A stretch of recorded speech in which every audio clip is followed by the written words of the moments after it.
انشاءاللہ یقیناً نائب صدر بننے سے حضرت مولانا کو خوشی تو ہو رہی ہوگی. بسم اللہ الرحمن الرحیم الحمدللہ وکفی والصلاة والسلام علی سیدنا المصطفیٰ وعلى آلہ واصحابہ وبارک وسلم تسلیما کثیرا کثیرا طیبا مبارکا فیہ مبارکا علیہ کما یحب ربنا ویرضا جل جلالہ عما نوالہ. میں کسی بات کے لیے نہیں کھڑا ہوا ہوں، خوشی ہو یا غمی ہو، یہ تو میرا اپنا ذاتی فعل ہے. حضرت دامت برکاتہم نے دو باتیں اس وقت میں کہی ہیں، میں ان کا جواب دے رہا ہوں. پہلی بات تو یہ، میں خدا نخواستہ احترام میں آپ سب حضرات سے کم نہیں ہوں، محبت میں آپ حضرات سے کم نہیں، اور یہ سارے لوگ بیٹھے میں سب حضرت کے فدائی ہیں، میں بھی حضرت کے فدائی. ایک تو یہ 81-82 والی بات مت کر، بڑی دل آزاری ہوتی ہے اس کی وجہ سے.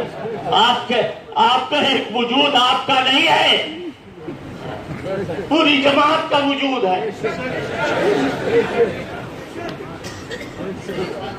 مرنا سب کو ہے، نہیں یہ سب کچھ کوئی بات نہیں.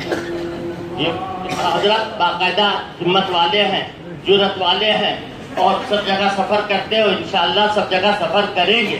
اور دبی زبان سے اقرار کیا ہے انہوں نے، اور یہ کہا ہے کہ ہاں جہاں چاہیں گے جائیں گے، 2 دن پڑ جائیں گے. اور کیا، اب کیا کہنا، المضاعف سفر ہوگا، اس پر مستضاف یہ کہ 2 گھنٹے کے لیے نہیں، 2 دن کے لیے انشاءاللہ آئے.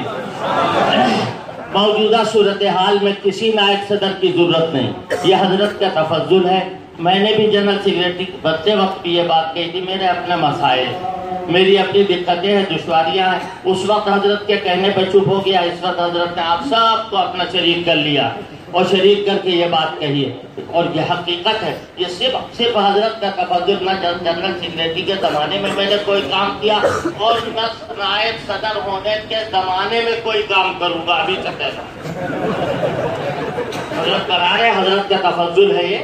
حضرت نوازا کرتے ہیں اسی طریقے سے کہ یہاں تو جو بھی آ جائے گا اس کا پوری زندگی کا سودا ہو جائے گا. میں اس وقت دیا جاتا ہوں کہ حضرت کے لیے آپ حضرات دعا کریں کہ اللہ تعالیٰ ان کا سایہ قائم رکھے اور ان کی عمر میں برکت عطا فرمائے، اور اللہ تعالیٰ ان کے زبان سے کسی کی دل آزاری نہ کروائے. بہت تکلیف ہوئی، بہت زیادہ تکلیف ہوئی، اللہ تعالیٰ اسے معاف فرمائے. یہ حقوق العباد میں سے ہے.